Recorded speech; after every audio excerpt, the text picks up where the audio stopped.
Dokter abadi luar biasa perkotaan. Bab 16, sampai bab 20. Bab 16, polisi wanita yang membawa bencana bagi negara. Namun, ekspresi Fang Yun agak serius saat dia bertanya dengan suara rendah, "Adikku, apakah ibu dan ayah tahu tentang kamu memperlakukan orang dan menghasilkan uang? Dan sudahkah kamu memberitahu mereka tentang semua barang yang kamu belikan untukku?" Fang Bai tertawa, "Aku menghasilkan 100.000, 50.000 ku tinggalkan untuk keluarga guna meningkatkan kehidupan kami, 50.000 lainnya ku urus sendiri. Soal membelikanmu barang-barang, ibu dan ayah belum tahu. Kamu memang benar-benar, apa yang akan kulakukan denganmu?" Fang Yun menghentakkan kakinya, air matanya hampir tumpah karena cemas.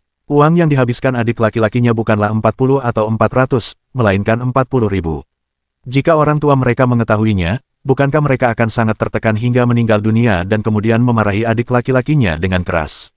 Fang Bai mengangkat bahu dengan acuh tak acuh sambil tersenyum, "Kak, 40.000 itu apa? Di masa depan, ketika aku menghasilkan lebih banyak uang, aku akan menghabiskan 400.000, 4 juta, bahkan 40 juta untukmu.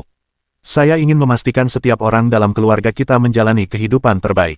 Teman-teman sekamar Fang Yun berbinar-binar, gadis berambut pendek itu menghentikan keceriaannya dan berkata kepada Fang Yun dengan iri, "Fang Yun, siapa sangka kakakmu sekarang sudah menjadi taipan kecil, dan dia sangat baik padamu. Kalau itu saudaraku, aku pasti akan sangat bahagia." Fang Bai tertawa, haha, dan mengedipkan mata pada gadis berambut pendek itu, "Karena kau bilang begitu, aku akan mengobati kram menstruasimu secara gratis. Nanti saya akan menulis resepnya, Anda tinggal beli obatnya dan minum selama 3 atau 4 hari, saya jamin Anda akan sembuh. Dan jika kamu tidak mau, kamu bisa datang dan memukulku." Gadis berambut pendek itu tidak tersipu atau bertingkah malu kali ini, tetapi dengan tenang mengucapkan terima kasih. "Kak, kamu tidak pulang hari ini, kan?" Setelah bertanya dan melihat adiknya mengangguk, Fang Bai berkata kepada teman-teman sekamar adiknya, "Baiklah, karena aku sudah jauh-jauh datang ke sekolah kalian, aku akan mentraktir kalian makan malam nanti. Kamu yang pilih tempatnya." Sebelum Fang Yun sempat berkata apa-apa, teman-teman sekamarnya sudah bersorak gembira, penuh antusiasme. Dengan desahan yang agak tak berdaya, Fang Yun, dengan bantuan teman sekamarnya, berhasil membawa beberapa paket besar ke kamar asrama. Kemudian para gadis berganti pakaian, sedikit menyegarkan diri, dan meninggalkan kampus bersama Fang Bai. 20 menit kemudian, Fang Bai, Fang Yun, dan kelima teman sekamarnya tiba di sebuah restoran dekat Universitas Zhongzhou yang bernama Fresh Fish Manor. Fresh Fish Manor adalah restoran khusus yang terkenal dengan hidangan ikannya, menawarkan pengalaman rasa dan aroma yang lengkap. Tempat itu terkenal di daerah tersebut, ramai dikunjungi pelanggan setiap hari. Ketujuh orang itu duduk di meja makan di pinggir dinding di Fresh Fish Manor, memesan makanan mereka, dan mulai mengobrol sambil makan. "Adikku, aku ingat kamu dulu tidak pernah minum alkohol, kan?" Melihat Fang Bai memesan sebotol minuman keras dan meminumnya sendirian, Fang Yun tak kuasa menahan diri untuk angkat bicara.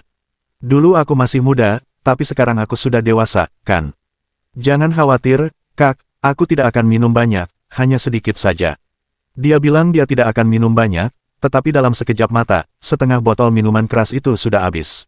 Fang Yun menghela napas dan merasa kakaknya sangat berbeda dari sebelumnya. Adik laki-lakinya dulu pemalu dan lemah, kurang percaya diri. Jika ia menghadapi sedikit kesulitan di sekolah, ia akan pulang sambil menangis, membutuhkan penghiburan darinya. Namun kini, adik laki-lakinya itu bersemangat dan penuh vitalitas, memancarkan rasa percaya diri yang kuat dari setiap pori-porinya, dan sekarang mampu melindunginya sebagai balasannya. "Adik laki-lakiku sudah benar-benar besar." Fang Yun diam-diam merasa kagum, benar-benar senang dengan perubahan pada kakaknya ini. Namun, melihat meja yang penuh dengan hidangan di depannya, Fang Yun mulai memarahi adiknya karena terlalu boros. Menegurnya, "Adikku, kita hanya ada 7 orang, dan kau memesan begitu banyak makanan, yang sebagian besar adalah daging. Bagaimana kita bisa menyelesaikan semuanya?" "Jangan khawatir, aku bisa menyelesaikannya. Saya punya nafsu makan yang besar." Fang Bai meminum segelas anggur, menikmati rasanya dengan puas, dan menyeringai sambil tersenyum. Tak lama kemudian, Fang Yun mengetahui apa yang dimaksud kakaknya dengan nafsu makan yang besar. Saat hidangan di meja sudah habis diseruput setengahnya, sepertiganya dimakan oleh keenam gadis itu, sementara Fang Bai melahap 2/3 sisanya sendirian. Botol minuman keras itu, entah bagaimana Fang Bai telah menghabiskannya, dan jika Fang Yun tidak menolak dengan tegas, Fang Bai mungkin akan meminta botol kedua untuk diminum. Melihat kakaknya melahap makanan dan minuman dengan berantakan, tanpa sopan santun sedikit pun, dan mendapat tatapan aneh dari pelanggan lain, Fang Yun merasa wajah cantiknya memerah. Seandainya bukan karena ditemani kelima teman sekamarnya, dia pasti sudah menyeret saudara laki-lakinya pergi dari tempat ini. Tepat saat itu, dua pria yang mengenakan kaos hitam, topi baseball, dan membawa tas kulit coklat memasuki Fresh Fish Manor. Pinggiran topi mereka ditarik ke bawah, menutupi separuh wajah mereka, sehingga sulit untuk mengenali fitur wajah mereka. Setelah tiba, mereka duduk di meja sebelah Fang Bai dan kelompoknya, memesan beberapa hidangan kecil, beberapa botol bir, lalu makan dan minum dengan tenang. Kedua pria itu memancarkan aura ki jahat. Mereka pasti sudah pernah membunuh orang dan melihat darah sebelumnya. Fang Bai melirik kedua pria bertopi baseball itu, lalu kembali fokus melahap makanan di depannya. Hanya 10 menit setelah kedua pria bertopi baseball itu memasuki Fresh Fish Manor, seorang polisi wanita berseragam juga masuk. Penampilan petugas wanita itu seketika menarik perhatian sebagian besar pria di restoran tersebut. Bahkan mata Fang Bai sedikit berbinar ketika melihat petugas wanita itu. Petugas wanita itu berusia sekitar 21 atau 22 tahun, tingginya sekitar 1,70 meter, bermata sipit dan pipinya merona, kulitnya seputih salju. Seragam polisi yang pas di tubuhnya yang tinggi dan ramping menonjolkan lekuk tubuhnya yang menggoda dengan sempurna, terutama bagian dadanya yang hampir tampak akan menembus kain. Wajahnya yang cantik dan menawan memancarkan daya tarik khas seorang wanita, serta sedikit nuansa semangat berani dan gagah seorang pria, memberikan dampak visual yang unik. Satu-satunya kekurangannya adalah petugas wanita itu terlalu dingin. Kedinginan itu seolah terpancar dari tulang-tulangnya, membuat setiap orang yang bertatap muka dengannya merasakan hawa dingin di hati mereka. Cantik seperti bunga musim semi, dingin seperti salju musim dingin. Kesan yang terpancar dari petugas wanita itu adalah sosok yang kontradiktif. Polisi wanita ini sangat cantik. Wanita seperti dia seharusnya menjadi bintang besar di industri hiburan. Mengenakan seragam polisi terasa agak janggal. Saat Fang Bai menatap petugas wanita itu, bayangan Qin Yao Rao dan Su Linglong terlintas di benaknya, dan dia tak kuasa berkomentar bahwa kota Zhongzhou memang merupakan tanah yang diberkati dengan orang-orang luar biasa. Sejak kelahirannya kembali, hanya dalam beberapa hari, dia telah bertemu dengan 3 wanita yang sangat cantik, yang manapun dari mereka dapat menandingi para dewa wanita yang pernah dia temui di 9 wilayah alam abadi. Saat petugas wanita itu memasuki Fresh Fish Manor, pandangan samping Fang Bai mendeteksi 2 pria bertopi baseball di meja sebelah menjadi tampak tegang. Salah seorang dari mereka mengepalkan tinjunya erat-erat, seolah-olah ia memiliki dorongan untuk menyerang dengan keras tetapi dihentikan oleh tatapan dari temannya. Petugas wanita itu sendirian, setelah memasuki Fresh Fish Manor, dia duduk di meja makan kecil dekat pintu masuk, memesan 2 atau 3 hidangan, dan makan dengan sengaja dan tanpa malu-malu. Kehadiran petugas wanita membuat suasana di Fresh Fish Manor semakin meriah. Banyak pria yang meninggikan suara mereka seolah mencoba menarik perhatian dengan harapan dapat menarik perhatian petugas wanita tersebut. Bab 17, Tak Tahu Malu. Di restoran itu, televisi yang terpasang di dinding, yang tadinya menayangkan berita, tiba-tiba beralih ke pengumuman hadiah yang baru saja dikeluarkan oleh markas besar kepolisian Huaxia. Inti dari pengumuman hadiah tersebut menyatakan bahwa baru-baru ini ada 2 penjahat bersenjata dan berbahaya yang buron di berbagai lokasi di Huaxia, yang saat ini bertanggung jawab atas cedera dan pembunuhan terhadap lebih dari selusin orang yang tidak bersalah. Metode mereka sangat brutal, dan berdampak negatif yang mendalam pada masyarakat. Untuk memastikan para penjahat kelas berat ini diadili, markas besar kepolisian menawarkan hadiah besar sebesar 100.000 untuk informasi penting yang mengarah pada penangkapan mereka. Di bagian akhir pengumuman hadiah tersebut, terdapat juga foto wajah kedua buronan tersebut dengan jelas. Kedua pria yang dicari itu berusia 30-an, dengan potongan rambut cepak, tatapan tajam, dan sikap garang. Menangkap 2 buronan sebenarnya bisa menghasilkan 100.000, kata Fang Bai sambil menunjuk ke TV yang terpasang di dinding, setengah bercanda dan setengah serius. Fang Bai memang tergoda. Dengan hadiah 100.000 itu, bukan hanya keuangannya sendiri yang akan lebih nyaman, tetapi kondisi kehidupan keluarganya juga bisa meningkat secara signifikan. Suara Fang Bai terdengar lantang, menarik perhatian banyak orang, termasuk 2 pria yang mengenakan topi baseball dan seorang polisi wanita. Tatapan kedua pria bertopi baseball itu setajam pisau, memancarkan aura mematikan yang mengerikan. Sementara tatapan polisi wanita itu menunjukkan penghinaan dan rasa jijik. Kedua pria bertopi baseball itu dengan cepat menghabiskan makanan mereka dan pergi setelah membayar tagihan. Mereka baru saja meninggalkan Fresh Fish Manor selama 2 menit ketika polisi wanita itu juga membayar tagihannya, menyeka minyak dari sudut mulutnya, dan bangkit untuk pergi. Saudari-saudari, kalian lanjutkan makan, aku bertemu kenalan dan perlu keluar sebentar untuk berbicara dengannya, kata Fang Bai. Setelah membayar makanannya, dia bergegas keluar dari Fresh Fish Manor. Gang Anmin adalah gang tua di kota Zhongzhou, yang dalam dan sempit. Akibat bertahun-tahun diabaikan, beberapa bagian gang tersebut berlubang dan jarang ada orang yang melewatinya. Kedua pria bertopi baseball itu meninggalkan Fresh Fish Manor dengan tergesa-gesa. Saat itu, mereka sedang melewati Gang Anmin, menuju jalan di seberangnya. Suara mendesing. Beberapa puluh meter dari ujung gang, suara gemerisik pakaian yang tiba-tiba memecah kesunyian. Sesosok ramping melesat keluar dari balik sudut gang di depan, mengangkat kaki kirinya dan memukul dengan tinju kanannya, secara bersamaan mengincar perut bagian bawah pria di sebelah kiri dan wajah pria di sebelah kanan. Gerakannya cepat, ganas, dan dengan suara angin yang menusuk, jelas bahwa dia adalah seorang ahli. Kedua pria bertopi baseball itu, yang diserang secara tak terduga, ekspresinya berubah secara bersamaan. Namun, mereka adalah petarung terlatih, tidak gentar meskipun terkejut, tiba-tiba mendorong tubuh mereka dari tanah dengan tumit, mundur dengan cepat untuk menghindari serangan sosok ramping itu. Namun serangan sosok ramping itu tak kenal ampun, tinjunya menghantam seperti hujan badai, dan kakinya menyerang seperti kilat dan guntur, setiap pukulan menargetkan area vital para pria. Kedua pria bertopi bisbol itu menangkis dan menghindar, mundur berulang kali. Setelah mundur sekitar selusin meter, yang lebih tinggi tampak putus asa. Dia tiba-tiba meraung, memutar tubuhnya, dan menahan gempuran itu dengan tubuhnya sendiri. Pria yang lebih pendek melangkah secara diagonal, bergerak ke sisi sosok yang ramping itu, dan menendang dengan ganas. Sosok ramping itu melayangkan pukulan yang membuat wajah pria yang lebih tinggi berdarah, tetapi dia sendiri dipukul oleh pria yang lebih pendek, mengeluarkan rintihan kesakitan saat dia terhuyung mundur dan menabrak dinding. Bereaksi dengan cepat, pria yang lebih pendek itu mengikuti sosok yang menjauh tersebut dari dekat, lalu menodongkan pistol ke pelipisnya sebelum wanita itu sempat bereaksi. "Jangan bergerak, atau aku akan menembakmu sampai mati," geram pria yang lebih pendek itu dengan ganas, matanya berkilat penuh ancaman. Sosok ramping itu, yang tak berdaya, memang tak berani bergerak lagi. Pria jangkung itu menyeka darah dari wajahnya dan berjalan mendekat dengan tatapan garang, pandangannya tertuju pada wajah sosok kurus itu. Barulah saat itu ia menyadari bahwa sosok ramping itu sebenarnya adalah polisi wanita cantik yang baru saja makan malam di Fresh Fish Manor. Astaga, cewek ini, kami, serigala kembar barat laut, telah berkeliaran di dunia bawah selama bertahun-tahun, dan kami hampir terbalik di selokan ini. Pria jangkung itu mendekati polisi wanita yang cantik, mencibir dengan kejam, dan tiba-tiba menamparkan wajahnya. Pipi pucat polisi wanita cantik itu langsung terdapat 5 bekas sidik jari. Petui, mata polisi wanita cantik itu berkobar penuh amarah saat dia meludah dengan ganas, ingin melawan, tetapi merasakan moncong pistol di dahinya menekan tubuhnya, memaksanya untuk tenang. "Kalian berdua memang penjahat buronan yang kejam dan berlumuran darah." Polisi wanita cantik itu menggertakkan giginya, dengan marah berkata, "Aku sudah melacakmu dengan baik, dan aku sudah lama curiga kau menyamar. Aku tidak menyangka tebakanku benar. Lalu kenapa kalau tebakanmu benar?" Ejek pria jangkung itu. "Kamu tidak lemah, kamu lebih kuat dari kami berdua, tetapi kamu terlalu percaya diri.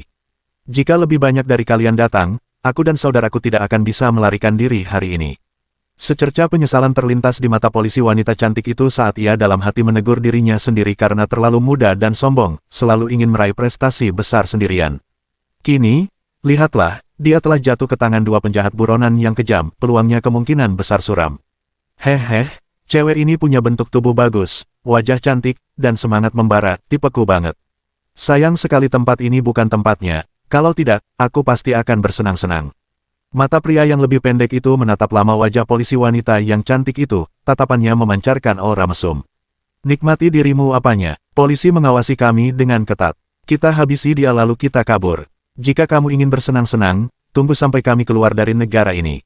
"Baiklah." Pria bertubuh pendek itu tampak menyesal, pistolnya ditekan erat ke dahi polisi wanita cantik itu, dan tangan satunya terangkat dengan cepat, berubah menjadi pedang telapak tangan, siap menyerang tenggorokan polisi wanita cantik itu. Dia telah berlatih kungfu keras. Jika serangan ini mengenai sasaran, tulang tenggorokan polisi wanita cantik yang rapuh itu akan langsung hancur, dan dia akan mati di tempat. 2 pria besar menindas seorang wanita, itu sungguh tidak tahu malu.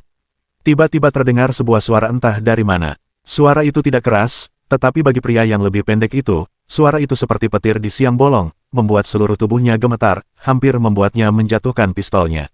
"Siapa?" Pria jangkung itu berputar, sambil merogoh dadanya untuk mengeluarkan pistol miliknya sendiri, laras hitamnya mengarah ke sumber suara tersebut. Di tikungan gang itu, seorang pemuda berusia sekitar 18 atau 19 tahun, dengan kulit cerah dan penampilan terpelajar, melangkah keluar, wajahnya menampilkan senyum mengejek. Setelah mendengar pertanyaan pria jangkung itu, pemuda itu menyeringai dan berkata dengan santai, "Izinkan saya memperkenalkan diri, nama saya Fang Bai." Fang, seperti dalam kata dermawan, Bai, seperti dalam kata putih murni. "Benarkah begitu? Kamu mau apa?" Pria jangkung itu sepertinya ingat pernah melihat pemuda ini di Fresh Fish Manor saat makan malam sebelumnya, suaranya yang serak dipenuhi dengan ki pembunuh yang mematikan. Apa yang aku inginkan? Pemuda bernama Fang Bai mengedipkan mata, tertawa sambil berkata, tentu saja, saya ingin menangkap kalian dan kemudian menyerahkan kalian ke polisi untuk mengklaim hadiah $100.000. Cek, $100.000, cukup menggiurkan, ya. Ekspresi wajah pria yang lebih tinggi dan yang lebih pendek sedikit berubah. Genggaman mereka pada pistol semakin erat, seolah-olah mereka akan menarik pelatuknya kapan saja. Pertama, cewek ini tahu tipu daya kita, lalu si bocah nakal itu juga tahu tipu daya kita. Sialan, apakah penyamaran kita benar-benar gagal total? Pria pendek itu bergumam sendiri. Bab 18, Tang Wenru. Benar, kau benar-benar gagal. Dengan ekspresi kecewa, Fang Bai menghela napas. Kau pikir dengan memasang janggut, memakai wig dan topi, serta mengoleskan jus jahe di wajahmu, tidak akan ada yang mengenalimu. Konyol, aku benar-benar tidak tahu dari mana kamu mempelajari teknik penyamaranmu itu. Jempol ke bawah, jika 10 poin adalah nilai sempurna, saya hanya bisa memberi Anda 2 poin. Hei, dasar bocah nakal, matamu tajam sekali. Otot-otot wajah pria yang lebih pendek itu berkedut, dan kilatan jahat muncul di matanya saat dia mencibir. Karena kau sudah mengetahui tipu daya kami, kau juga akan mati. Kami tidak keberatan menambah satu lagi ke jumlah korban tewas. Saudara kedua, amunisi kita hampir habis, dan suara tembakan terlalu keras, gunakan pisaumu untuk menghabisinya. Begitu pria yang lebih pendek selesai berbicara, pria yang lebih tinggi memindahkan pistol ke tangan kirinya dan sebuah belati tiba-tiba muncul di tangan kanannya. Suara mendesing, tumit pria yang lebih tinggi itu menghentak ke tanah, dan dia melesat ke depan seperti kilat, mencapai Fang Bai dalam sekejap mata. Belatinya menebas, menghasilkan kilatan dingin yang menyilaukan yang diarahkan ke tenggorokan Fang Bai. Kedua buronan itu telah mempelajari seni bela diri di sebuah sekolah seni bela diri ketika mereka masih muda, mereka sangat terampil dengan metode yang kejam, tidak kalah dengan seorang prajurit spesialis di militer. Justru karena keahlian inilah mereka berulang kali melakukan kejahatan dan berhasil menghindari polisi beberapa kali, sehingga menjadi buronan yang sangat dicari dengan hadiah besar di kepala mereka. Belati pria jangkung itu terayun ke depan, melambangkan kecepatan, keganasan, dan ketepatan. Jika Fang Bai terkena pukulan, tenggorokannya akan langsung pecah, darah akan menyembur deras, dan dia akan mati karena sesak napas. Berdebar, saat belati itu mendekat, Fang Bai menghentakkan kakinya, suara hentakannya menggema di seluruh gang, dan bahkan gerakan pria jangkung itu pun terhenti sesaat. Gajah ilahi 8 langkah terpencil, mengambil inisiatif dengan suara yang dahsyat untuk mengintimidasi. Seketika itu, Fang Bai memiringkan kepalanya untuk menghindari belati yang datang. Pada saat yang sama, tinju kanannya, seperti naga banjir yang muncul dari laut, disertai raungan harimau yang menggelegar, menghantam wajah pria jangkung itu dengan ganas. Pukulan ini lebih cepat, lebih akurat, dan lebih ganas daripada belati di tangan pria jangkung itu. Pria jangkung itu menerima pukulan tepat di wajahnya, gelombang rasa sakit yang hebat dengan cepat menyebar dan menelan kesadarannya dalam sekejap. Dentang-dentang, dia terlempar sejauh 2 meter ke belakang, menabrak dinding gang. Ia bahkan belum sempat menyentuh tanah sebelum pingsan, pistol dan belatinya jatuh ke lantai. Peristiwa yang tiba-tiba berubah itu membuat pria yang lebih pendek itu tercengang, tetapi dia bereaksi dengan cepat, karena tahu bahwa dia berhadapan dengan lawan yang tangguh. Dia meraung, mengabaikan polisi wanita yang cantik itu, segera mengarahkan pistolnya ke arah Fang Bai, dan menarik pelatuknya. Sambil menembak, dia mundur dengan cepat, menempuh jarak lebih dari selusin meter dalam sekejap mata. Bang, bang, bang. 3 tembakan beruntun memecah keheningan gang kecil itu. Setelah suara tembakan, pria yang lebih pendek itu menatap dengan saksama, hanya untuk mendapati bahwa Fang Bai, yang berada tepat di depannya, telah menghilang tanpa jejak. Hei, aku di sini. Suara Fang Bai tiba-tiba terdengar dari belakang. Pria yang lebih pendek itu menoleh kaget, hanya untuk disambut oleh kepalan tangan yang membesar dengan cepat di depan matanya. Astaga, dia bahkan bisa menghindari peluru, apakah anak ini benar-benar manusia? Inilah pikiran terakhir yang terlintas di benak pria yang lebih pendek itu sebelum ia pingsan. Seandainya bukan karena pertempuran tak terhitung yang telah kualami di kehidupan masa laluku dan penguasaanku atas teknik naga harimau singa gajah, yang mencapai tingkat kedua dari alam pengumpulan esensi, tidak akan mudah untuk mengalahkan kedua orang ini. Fang Bai tampak menangani kedua buronan itu dengan mudah, tetapi sebenarnya telapak tangannya berkeringat karena tegang. Dia berhasil menghindari peluru, bukan karena kecepatan geraknya lebih cepat daripada peluru, tetapi karena dia mengantisipasi tindakan lawannya dan telah memperhitungkan kapan mereka akan menembak, bereaksi lebih dulu. Sejak Fang Bai bergerak hingga kedua buronan itu ditangkap, semuanya terjadi dalam sekejap mata, petugas wanita cantik di sisinya bahkan tidak sempat bereaksi. Hei, kamu baik-baik saja. Melihat petugas cantik itu menatapnya dengan tercengang, dengan sedikit darah segar di sudut mulutnya akibat tamparan yang diterimanya, Fang Bai melangkah maju dengan cemas untuk bertanya. Aku baik-baik saja. Dia merapikan seragamnya yang berantakan dan menatap Fang Bai dalam-dalam. Apakah kau pernah berlatih bela diri? Sedikit. Kamu bersikap rendah hati. Para penjahat ini adalah ahli dan bersenjata. Fakta bahwa kamu bisa mengalahkan mereka dengan begitu cepat menunjukkan bahwa kemampuan bela dirimu sangat mengesankan. Terima kasih atas pujiannya. Siapa nama belakangmu? Saya Fang Bai. Besar seperti dalam kata, murah hati. Bai seperti dalam kata, salju putih. Oh, dan kamu, Tang Wenru. Oh, saat mendengar nama, Tang Wenru, orang-orang akan langsung membayangkan seorang gadis yang manis dan lembut. Namun kenyataannya, Tang Wenru sama sekali tidak lembut. Setahun yang lalu, Tang Wenru dipindahkan dari kota Ansi ke kantor polisi kota Zhongzhou untuk menjabat sebagai kepala unit kejahatan besar. Ketika ia pertama kali dipindahkan, banyak orang mengatakan bahwa Tang Wenru memiliki koneksi yang kuat di kota Ansi dan bahwa kepindahannya ke kantor polisi kota Zhongzhou hanyalah untuk memoles karirnya, memprediksi bahwa ia tidak akan bertahan lama sebelum dipromosikan dan dipindahkan. Yang lain berpendapat bahwa Tang Wenru adalah seorang perwira, vas bunga, berpenampilan menarik tetapi tidak kompeten, dan bahwa, jika bukan karena dukungan yang kuat, dia tidak akan menjadi apa-apa.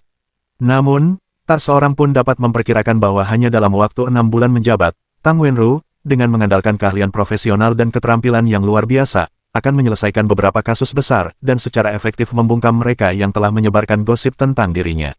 Di usia 22 tahun, Tang Wenru yang cantik dan belum menikah menimbulkan kehebohan di negara itu dengan parasnya, dan secara alami menarik banyak pengagum. Namun, betapapun hebatnya pria itu, Tang Wenru memandang mereka dengan ketidakpedulian yang dingin, menolak mereka dari jarak ribuan mil. Jika ada pria yang berani mengganggunya, mereka yang tidak bisa ia usir dengan kata-kata akan ia selesaikan dengan tinjunya. Meskipun, Wenrou, lembut, adalah bagian dari namanya, ketika dia marah, bahkan 3 atau 5 pria bertubuh kekar pun tidak mampu melawannya, dan pria-pria yang berani mengganggunya biasanya muncul berdiri di depannya dan kemudian tergeletak tak berdaya. Konon, putra seorang tokoh penting di kalangan bisnis kota Zhongzhou, yang menganggap Tang Wenru menarik, melontarkan beberapa komentar cabul di hadapannya dan akhirnya dipukuli habis-habisan olehnya hingga orang tuanya sendiri tidak dapat mengenalinya. Setelah itu, taipan bisnis tersebut membuat keributan besar dalam upaya membalas dendam atas kematian putranya. Tetapi ketika kekuatan di balik Tang Wenru mengerahkan pengaruh mereka, tokoh besar itu ketakutan dan terpaksa meminta maaf secara pribadi serta memilih untuk bersembunyi seperti kura-kura di dalam tempurungnya. Pada kesempatan lain, ketika Tang Wenru menginterogasi seorang penjahat terkenal, pria itu, karena tahu bahwa hukuman mati tak terhindarkan, mengucapkan kata-kata kotor di depannya. Karena marah, Tang Wenru menendangnya begitu keras hingga alat kelaminnya robek. Setelah serangkaian insiden seperti itu, semua orang di kantor polisi kota Zhongzhou sangat menghormati kepala seksi Tang, dan tidak ada yang berani lagi mengejar Tang Wenru. Sebagian orang bertanya-tanya apakah penolakan Tang Wenru yang terus-menerus terhadap rayuan pria mungkin disebabkan oleh luka masa lalu yang disebabkan oleh seorang pria, yang mungkin meninggalkan trauma psikologis padanya. Bahkan ada spekulasi jahat bahwa alasan Tang Wenru selalu menolak pria adalah karena sebenarnya dia lebih menyukai wanita. Adapun rumor dan gosip tersebut, Tang Wenru tetap acuh tak acuh dan tidak terpengaruh. Petugas cantik bernama Tang Wenru bertukar beberapa patah kata dengan Fang Bai, menyeka darah dari sudut mulutnya, dan berjalan ke tempat para penjahat yang tak sadarkan diri itu tergeletak, lalu berjongkok di samping mereka. Dia melirik kedua pistol di tanah, lalu dengan hati-hati mengenakan sepasang sarung tangan putih, dengan lembut mengambil pistol-pistol itu, dan mulai memeriksanya dengan saksama. Bab 19, lebih seringlah tersenyum saat Anda baik-baik saja, demi kesehatan dan kecantikan. Kami dapat memastikan bahwa ini adalah 2 orang yang dicari oleh Biro Nasional. Sesaat kemudian, dia menghembuskan napas perlahan, campuran kegembiraan menyebar di wajahnya yang menawan. Kedua buronan kelas A ini baru-baru ini melakukan serangkaian kejahatan di Huaxia, melakukan pembunuhan dan perampokan, mengumpulkan serangkaian pelanggaran yang membuat masyarakat terus-menerus diliputi rasa takut. Jika mereka tertangkap di kota Zhongzhou, bukan hanya kantor polisi kota Zhongzhou yang akan mendapatkan ketenaran nasional, tetapi dia, kepala regu kasus besar yang masih baru, juga akan mendapatkan pengakuan yang signifikan atas prestasinya. Setelah menelepon rekannya di kantor polisi menggunakan ponselnya, Tang Wenru dengan santai melepas topi baseball dari kepala kedua buronan itu dan mencabut rambut serta janggut palsu mereka, sambil menyeringai sendiri, sekalipun kau licik, kau tak akan bisa lolos dari genggamanku. Pak, saya menangkap 2 orang ini. Kapan saya bisa mendapatkan hadiah 100.000 itu? Suara Fang Bai terdengar muram. Wenrou terkejut, mengerutkan kening sambil berkata, tunggu sebentar. Kita perlu melalui semua prosedur yang semestinya terlebih dahulu. 5 menit kemudian, suara sirene mendekat dari kejauhan, diikuti oleh derap langkah kaki yang kacau, saat lebih dari selusin petugas polisi bersenjata menyerbu gang itu seperti embusan angin. Setelah melihat pemandangan di gang itu, para petugas semuanya terkejut. Kepala Seksi Tang, apakah Anda terluka? Seorang petugas melihat sisa-sisa darah di mulut Wenrou dan bertanya dengan cemas. Aku baik-baik saja, jawab Wenrou sambil menunjuk Fang Bai. Dengan bantuan warga ini, serigala kembar barat laut akhirnya berhasil ditangkap. Sekarang, sebagian dari kalian bawa kedua orang ini ke rumah sakit untuk mengobati luka-luka mereka. Wenrou menghadapi bawahannya dengan sikap tegas dan dingin, mewujudkan sosok pemimpin wanita yang kuat. Fang Bai, ikut aku kembali ke kantor polisi untuk memberikan pernyataan. Setelah melontarkan kalimat itu kepada Fang Bai, Wenrou berbalik dan berjalan keluar dari gang, lalu masuk ke salah satu mobil polisi. Fang Bai ragu sejenak, lalu mengikuti Wenrou masuk ke dalam mobil polisi. Saudari perempuannya dikelilingi oleh 5 teman sekelasnya, tidak akan terjadi apapun padanya, pikirnya. Dia akan meneleponnya sebentar lagi, untuk memberitahunya agar kembali ke sekolah setelah mereka selesai makan. Di rumah, fakta bahwa dia belum pulang mungkin akan membuat orang tuanya khawatir. Oleh karena itu, Fang Bai mengeluarkan ponsel merek buah model terbaru yang baru dibelinya dan menghubungi ibunya. Melalui telepon, Fang Bai memberitahu ibunya, Yang Mei, bahwa dia bertemu dengan beberapa teman sekelasnya dan sedang makan bersama mereka, bahwa dia mungkin akan pulang larut malam, lalu dia menutup telepon. Mengapa tidak mengatakan yang sebenarnya kepada orang tuamu? Anda telah membantu kepolisian kami menangkap 2 buronan, dan itu adalah prestasi yang layak mendapatkan hadiah yang besar. Setelah mendengar Fang Bai berbohong kepada orang tuanya, Wenrou merasa bingung dan tak kuasa untuk bertanya. Fang Bai menghela napas, cinta orang tua di seluruh dunia. Orang tua mana yang tidak menginginkan keselamatan anaknya? Jika ibu dan ayahku tahu aku menangkap 2 buronan bersenjata, mereka pasti tidak akan senang. Sebaliknya, mereka akan memarahi saya dengan mengatakan, apakah kamu sudah gila, ikut campur dalam urusan seperti ini? Lalu memukuli saya. Wenrou merasa kata-katanya lucu dan tak kuasa menahan tawa kecilnya. Wajahnya, yang biasanya begitu dingin, mencair saat dia tertawa seperti gunung es yang mencair, secerah bunga musim semi, membuat Fang Bai terdiam sesaat. Namun, setelah tertawa, Wenrou segera kembali memasang ekspresi dingin seperti biasanya, mengalihkan pandangannya keluar jendela, matanya berkelebat dengan pikiran yang tidak diketahui. Keduanya duduk berdampingan, lengan mereka sesekali bersentuhan, kehangatan tubuh mereka terasa melalui lapisan pakaian yang tipis. Pak Polisi, jika ada hadiah besar lainnya untuk penangkapan penjahat buronan di masa mendatang, silakan hubungi saya bisa membantu Anda menangkap mereka. Apakah Anda membutuhkan uang? Ya, keluarga saya sangat miskin. Tapi bukankah itu berbahaya? Apakah kamu tidak takut? Tentu saja saya takut, tetapi ketika saya memikirkan jumlah uang yang cukup besar, rasa takut itu hilang.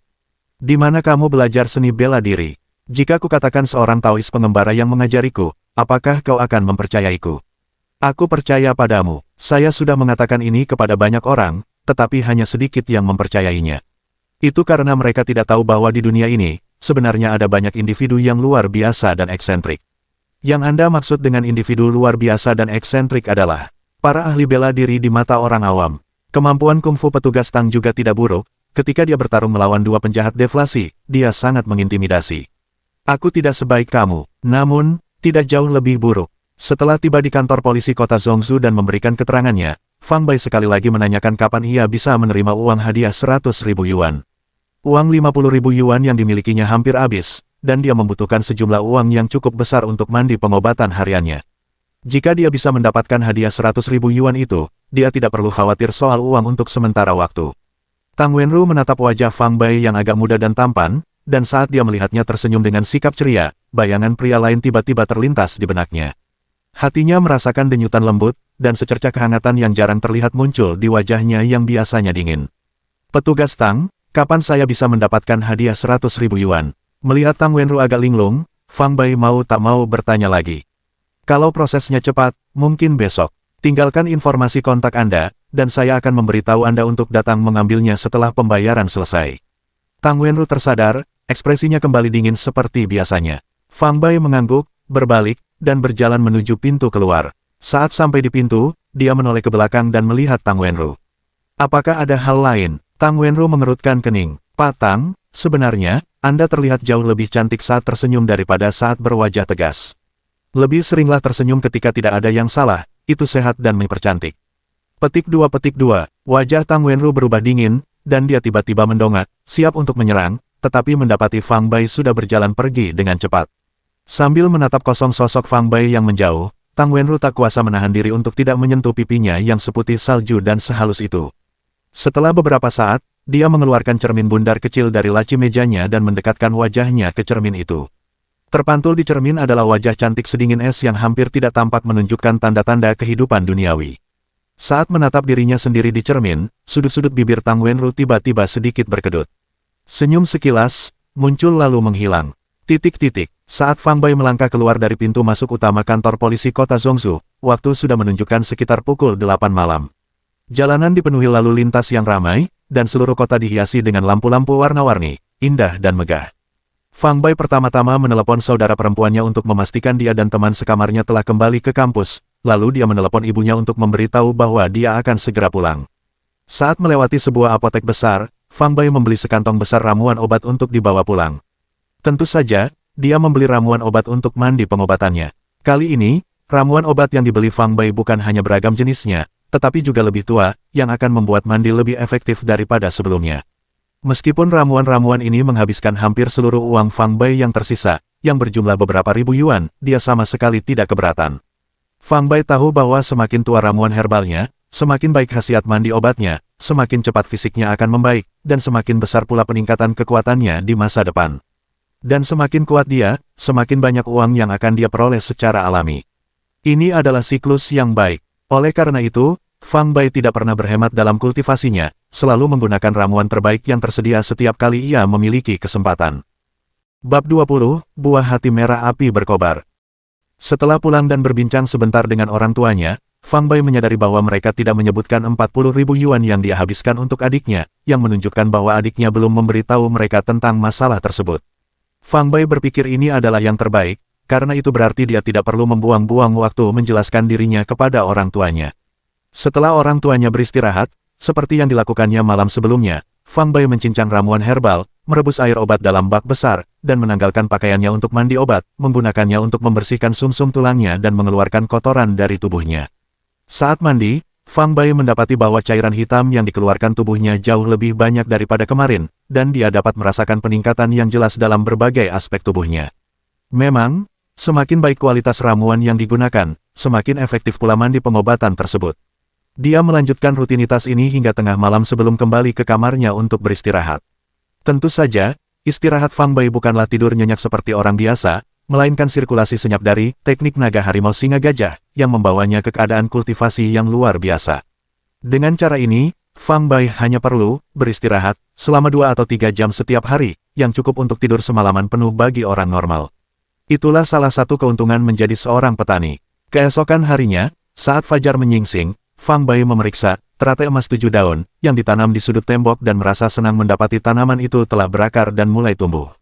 Angin hari ini sangat kencang, dan bertiup dari depan, sehingga berlari menjadi 2 kali lebih sulit. Namun, bagi Fang Bai, penyempurnaan tubuh membutuhkan dorongan terus-menerus pada batas kemampuan diri untuk kemajuan yang lebih cepat. Dia berlari ke gunung di luar kota dan, seperti 2 hari sebelumnya, pertama-tama mempraktikkan teknik kultivasinya, diikuti dengan latihan pernapasan, membuat yuan sejati di laut Qingnya, yang hanya sebesar butir beras, menjadi lebih murni dan lebih padat.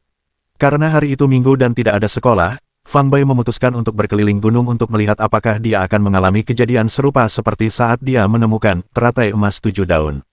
Pegunungan Wolong, yang berdekatan dengan beberapa puncak di dekat kota Zhongzhou, memiliki lereng yang relatif landai.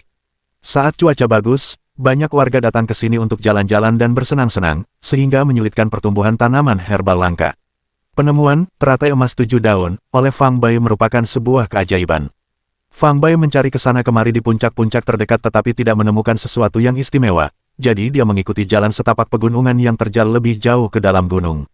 Pegunungan Wolong membentang sejauh 1000 mil, dengan puncak-puncak yang menjulang tak berujung, sungai-sungai yang saling bersilangan, dan jurang-jurang yang berbelit-belit.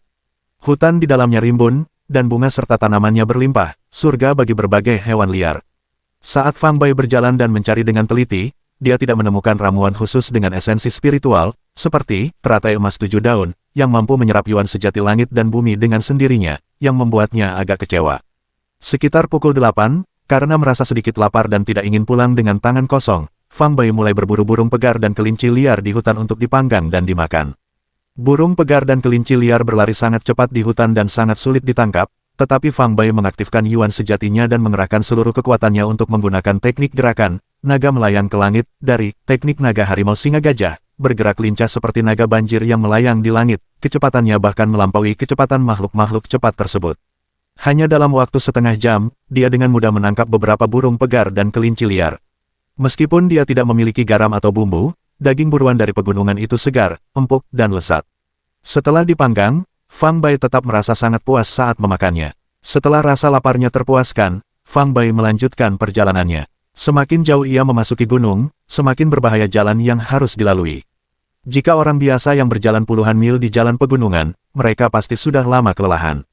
Namun Fang Bai menganggap ini sebagai bentuk pemurnian tubuh dan bertahan melewati kelelahan yang hebat dengan mengertakkan gigi. Menjelang tengah hari, Fang Bai berhenti di tepi sungai kecil, minum airnya yang sejuk dan segar dengan lahap, melihat ikan berenang di sungai, menusuk beberapa ekor dengan ranting, dan menggorengnya di atas api di tepi sungai. Setelah makan dan minum sepuasnya, Fang Bai duduk bersila di atas batu di tepi sungai dan mempraktikkan teknik naga harimau singa gajah untuk memulihkan diri, dan tidak melanjutkan perjalanannya sampai kekuatannya pulih sepenuhnya. Apa itu? Saat melewati puncak yang curam, Fang Bai melihat sekilas sesuatu, bayangan merah samar yang berkelebat di tengah gunung, sekitar puluhan kaki tingginya. Setelah naik ke tingkat kedua, alam pengumpulan esensi, dari teknik naga harimau singa gajah, inderanya menjadi semakin tajam, terutama penglihatannya. Dia bisa melihat dengan jelas benda-benda yang berjarak puluhan meter.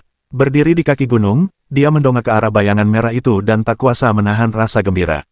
Ini adalah buah hati merah api berkobar. Buah luar biasa ini, setelah matang, dapat dikonsumsi langsung atau digunakan untuk membuat ramuan. Pengaruhnya terhadap para kultivator tidak kalah hebatnya dengan teratai emas 7 daun.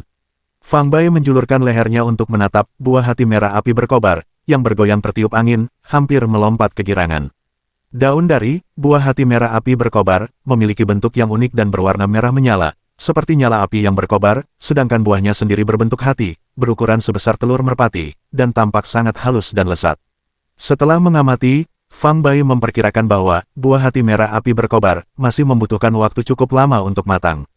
Dia memutuskan untuk memetiknya dan membawanya pulang untuk ditanam, seperti yang telah dilakukannya dengan teratai emas 7 daun. Jika dia bisa membudidayakannya dalam skala besar di masa depan, itu akan sangat menguntungkan budidaya tanamannya sendiri. Gunung itu curam, tetapi itu bukanlah halangan bagi Fang Bai. Dia menguatkan diri, menggunakan tangan dan kaki secara bersamaan, dan mulai mendaki.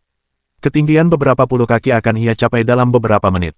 Setelah mengamati dengan saksama buah hati merah api yang berkobar, ia melihat sebuah buah seukuran telur merpati, berwarna merah menyala dan berbentuk hati, bergetar ringan tertiup angin gunung, tampak menonjol di antara gugusan daun yang menyerupai nyala api. Terbawa oleh semilir angin gunung, aroma yang kuat dan menyegarkan terpancar dari buah tersebut. Fang Bai menarik napas dalam-dalam, dan semangatnya langsung pulih, rasa lelahnya lenyap. Buah, jantung merah api berkobar ini, yang tumbuh di lereng gunung yang curam, sulit ditemukan bagi mereka yang memiliki penglihatan lemah, dan mustahil untuk mencapai ketinggian beberapa puluh meter tanpa alat panjat, mungkin itulah sebabnya buah ini tetap belum ditemukan hingga sekarang. Menemukan buah hati merah api berkobar, ini memang merupakan keberuntungan bagi Fang Bai. Kegembiraan terpancar di mata Fang Bai saat lengan kanannya menjangkau melalui celah di antara bebatuan, dengan lembut menggenggam batang, buah hati merah api berkobar, siap untuk dengan hati-hati menariknya keluar dan membawanya bersamanya. Saat itulah angin berbau amis menerpa wajahnya, dan setelah mencium baunya, rasa pusing ringan tiba-tiba menyerang kepalanya. Setelah melihat dan mengetahui banyak hal di kehidupan sebelumnya, Fang Bai menyadari saat hembusan angin berbau amis itu menerpa bahwa pasti ada makhluk beracun yang menyerangnya, dan dia diam-diam mengutuk nasib buruknya. Di depan matanya, seberkas warna melesat seperti kilat dari balik buah hati merah api berkobar, dari sela-sela batu, dan menerjang ke arah lengan Fang Bai yang sedang memegang buah itu. Meskipun Fang Bai terkejut, dia tidak panik. Dia dengan cepat menarik kembali lengan kanannya, melepaskan buah hati merah api yang berkobar, dan memfokuskan pandangannya pada bayangan berwarna-warni itu, tersentak kaget. Bayangan berwarna-warni itu adalah ular bunga 5 warna, setebal lengan dan panjangnya sekitar 1 sang. Ular itu, dengan separuh tubuhnya melingkar di atas batu yang menonjol, mengangkat kepalanya yang besar berbentuk segitiga tinggi-tinggi, matanya seperti mata manusia, menatap Fang Bai dengan tajam. Dari mulutnya, lidah merah darah sepanjang setengah kaki menjulur cepat, menghasilkan suara mendesis yang mengerikan seolah-olah memperingatkan Fang Bai. Dimanapun ada bunga-bunga aneh dan tumbuhan langka, pasti ada makhluk roh yang menjaganya. Bagaimana mungkin aku melupakan ini? Ular ini pasti sudah berusia lebih dari 100 tahun. Dilihat dari warnanya, bisanya pasti sangat ampuh. Aku harus berhati-hati. Fang Bai tidak berniat mundur, dan ular bunga 5 warna pun tampaknya tidak berniat untuk mengalah. Manusia dan ular itu saling berhadapan, jaraknya hanya sekitar 2 meter. Ikuti kelanjutan ceritanya di episode yang akan datang.